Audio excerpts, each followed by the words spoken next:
यदि हम प्रभु के नाम रूपी धन को नहीं कमाया, शरीर से निष्काम भावना से समाज सेवा भगवत सेवा नहीं की, तो हमारी जीवन, हमारी आयु, हमारा मनुष्य तन ये सब व्यर्थ हो गया।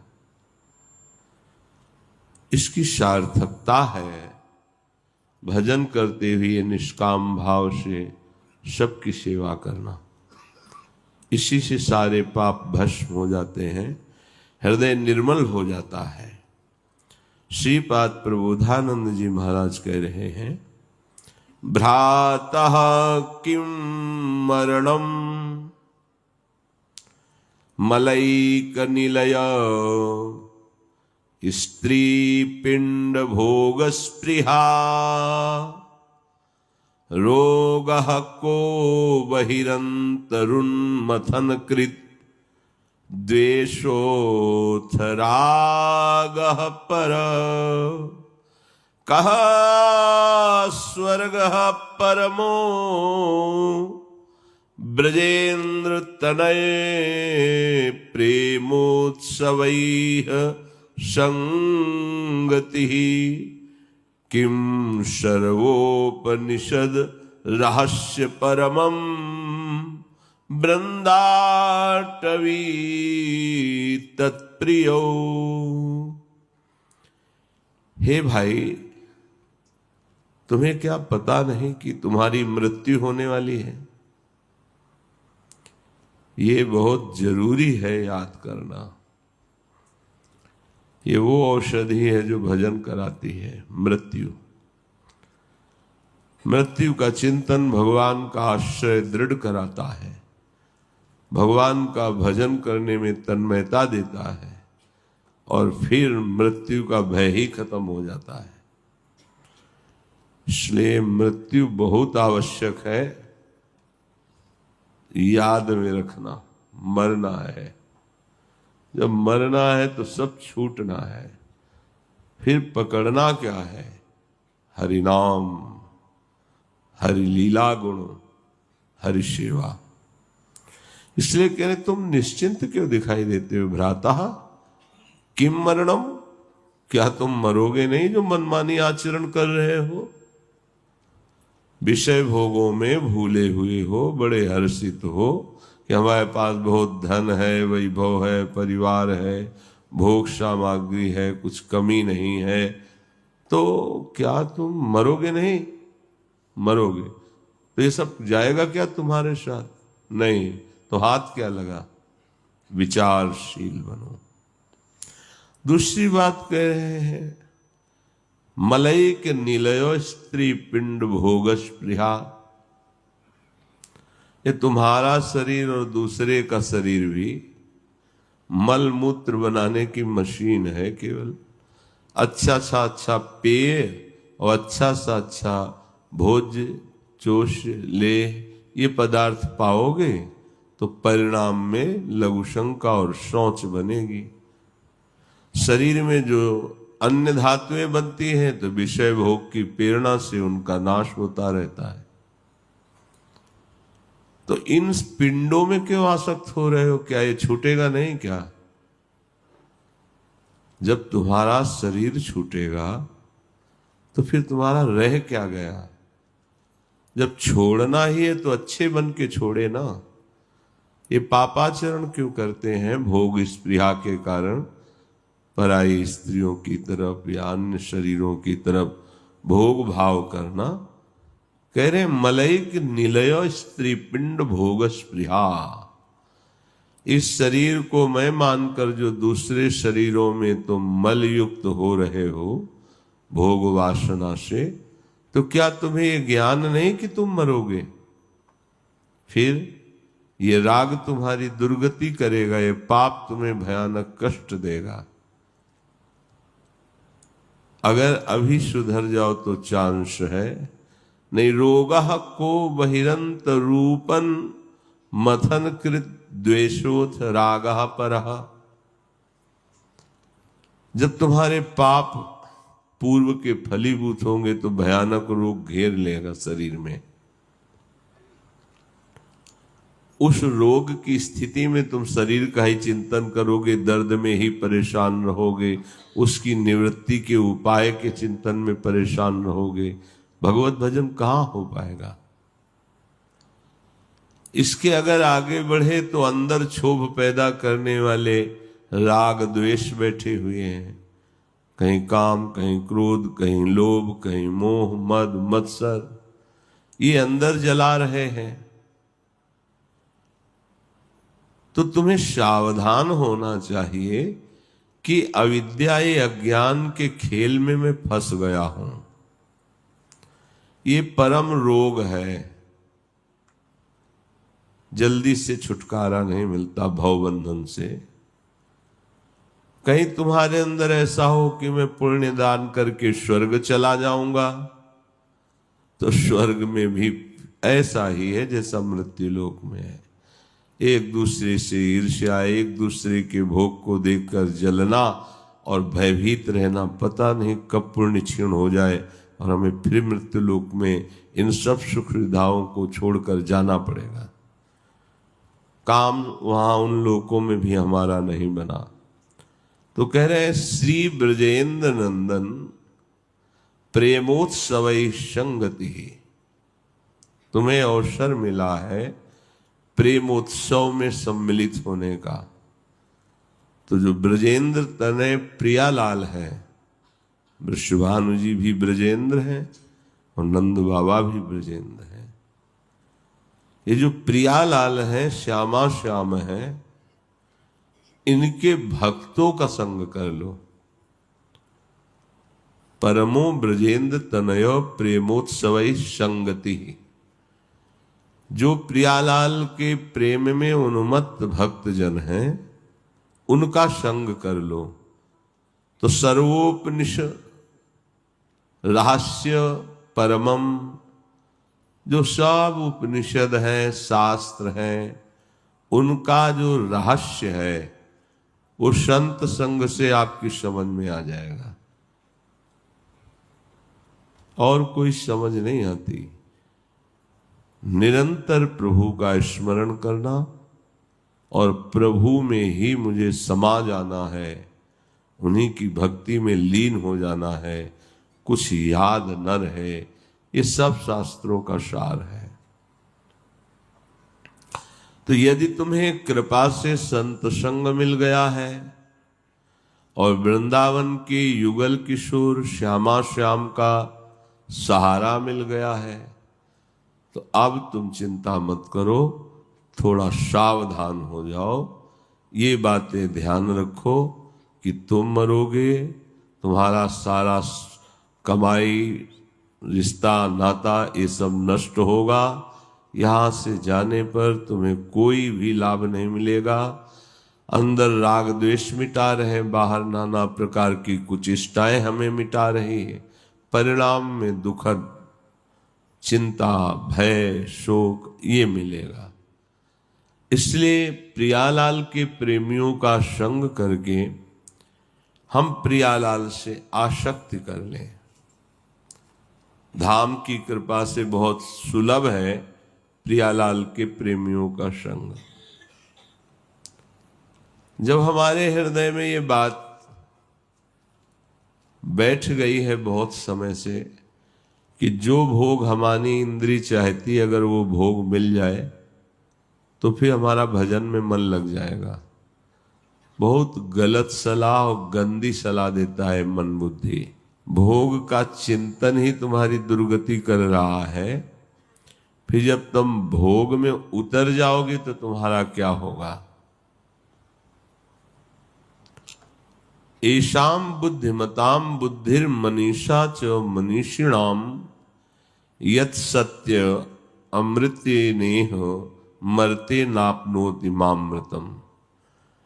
यहाँ वही बुद्धिमान मनुष्य है, वही चतुर्बुद्धि वाला है कि इस असत शरीर, जड़ भोग, दुख रूप क्रियाएं, क्षण भंगुर सुख के लिए वो अपने अविनाशी चिंतन को न छोड़े, सच्चिदानंद प्रियालाल के चिंतन को न छोड़े, जो सविनाशी चिंतन को ऐसी परिस्थितियों में नहीं छोड़ता उसे भगवत प्राप्ति हो जाती है।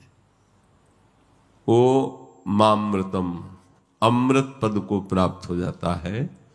जब भोगों का आकर्षण हो, विषयों का आकर्षण हो या दुख की भरमार हो, उस समय बहुत सावधान होकर भगवत स्मरण करें। वही बुद्धिमान है, वही चतुर है जो हर स्थिति में भजन कर ले जाए।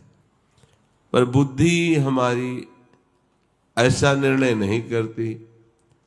वो हमको उपदेश देती है कि अगर मन सहित इंद्रियों से भोग लिया जाए तो हमें शांति मिल जाएगी, और एक बार भोगा तो बहुत बार भोगने की लालसा हो जाती है। न जातु कामः कामाना मुपभोगेन शाम्यति हविषा कृष्ण वर्तमेव भूय एवाभिवर्धते। ये विषयों की लालसा जब भोगों में उतार देती है तो भोग भोगने से शांति नहीं होती, घोर अशांति पैदा हो जाती है और नवम नवम भोगने की इच्छा। जैसे घृत की आहुति अग्नि पे डाली जाए तो अग्नि प्रज्वलित हो जाती है, ऐसे इंद्रियों के निषिद्ध भोगों को जब हम भोगने की छूट दे देते हैं तो भोगाग्नि बढ़ जाती है। इतनी अशांति हो जाती है कि धर्म अधर्म का निर्णय बुद्धि नहीं कर पाती है। न चेन्द्रियाणाम भोगाभ्यासेन वैतृष्णम कर्तुम शक्यम। भोग भोगने से कभी भी आज तक किसी की इंद्रियां शांत नहीं हुई। भोग भोगने से भोगने की लालसा तृष्णा बढ़ती ही गई। ये अनुभवी महापुरुषों के वचन हैं। इसलिए यतो भोगाभ्यास मनु विवर्धन्ते रागाः कौशलम चेन्द्रियाणाम। अब जैसे जैसे वो भोग भोगता है वैसे वैसे नवीन नवीन पद्धतियां उसके मन में जागृत होती। ऐसे भोगो, ऐसे भोगो, ऐसा करो। भोगाभ्यासान विवर्धन्ते और रागाः कौशलम चेन्द्रियाम। इंद्रियां बड़ी कौशलता से कलापूर्ण ढंग से फिर भोगों में उतरती हैं। तस्मादनुपाया सुखस्य भोगाभ्यासा। अब वो भोग अभ्यास तन्मयता होने के कारण उसे सुख लगने लगता है। ये बहुत बड़ी गलती हो जाती, बहुत बड़ा माया का पर्दा पड़ जाता है। तस्मादनुपाया सुखस्य भोगाभ्यासा। भोग का दृढ़ अभ्यास और मलिन हृदय निर्णय करने लगता है कि इसमें सुख है। सा खलवयम वृश्चिक विषभीत इवासी विशेषेण दष्टो या सुखार्ती विषयानुवासितो महत दुख पंके निमग्नो इति। अब उसकी दशा ऐसे हो जाती है, बिच्छू के डंक से बचने के लिए ऐसे बिल में हाथ डाल दे जहां सांप काट ले।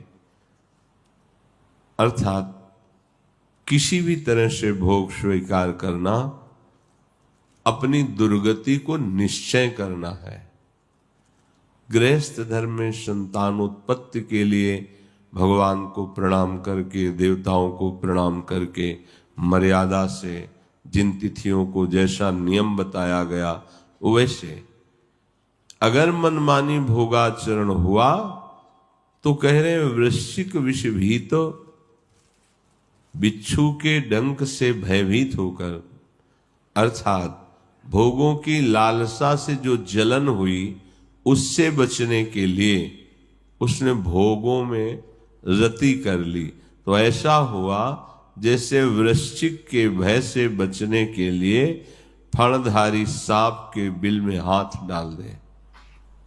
या सुखार्थी विषयानुवासिते।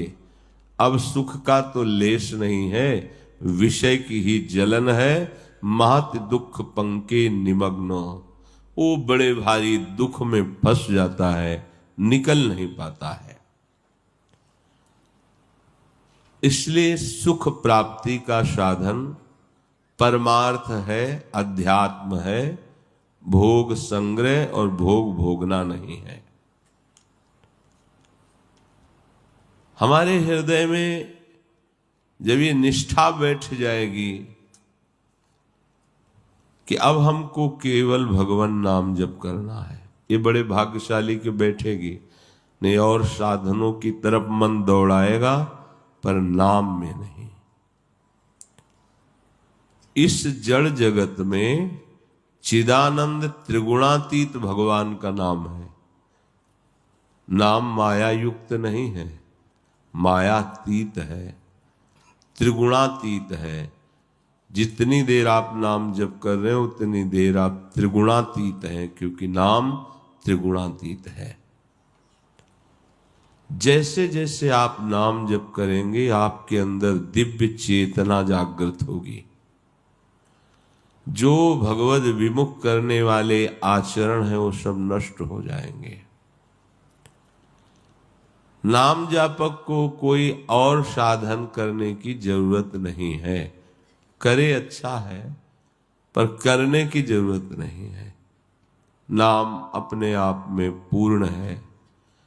अहोबत स्वपचतो गरीयान यज्जिभ्यागे वर्तते नाम तुभ्यम ते पुस्तपस्ते जुहो सस्नुरार्या ब्रह्मानुचुर नाम गृणन्ति येते। अहो जिसकी जिह्वा पर हे हरि आपका पवित्र नाम रहता है, वो चांडाल क्यों न हो, वो तुम्हारे नाम कीर्तन के प्रभाव से परम पवित्र हो जाता है, बड़ा श्रेष्ठ हो जाता है। जिसने नाम जप किया अब उसे तपस्या, यज्ञ, तीर्थ स्नान, वेदाध्ययन सब कुछ कर लिया, अर्थात उसको इन सब करने की आवश्यकता नहीं। नाम कीर्तन से तप आदि, वेदाध्ययन, तीर्थयाटन जो भी है उस सब का फल स्वयं मिल जाता है। इदम हि पुंसस्तपसः श्रुतस्य वा शिष्टस्य सूक्तस्य च बुद्धि दत्तयोः अविच्युतोऽर्थः कविभिर्निरूपितो यदुत्तम श्लोक गुणानुवर्णनम। वही भारी विद्वान है, वही बड़ा अनुभवी है, जिसने निश्चय कर लिया है कि अब हमारा एक ही लक्ष्य है भगवान के नाम का जप करना और उनका कीर्तन, नाम कीर्तन, गुण कीर्तन। अब वेदाध्ययन, उत्तम यज्ञ, मंत्र अनुष्ठान, ज्ञान, दान, इनका जो फल है पढ़ने लिखने और सब क्रियाओं का, वो सब भगवान नाम में स्वयं प्राप्त हो जाता है, भागने की जरूरत नहीं है। आज ये पर्व है, भागे चले जा रहे हैं, प्रभु का विस्मरण हो रहा है, धक्के मुक्कर, शांत बैठ जाओ और हरिनाम जपने लगो, नाम कीर्तन करो, सारे तीर्थों का फल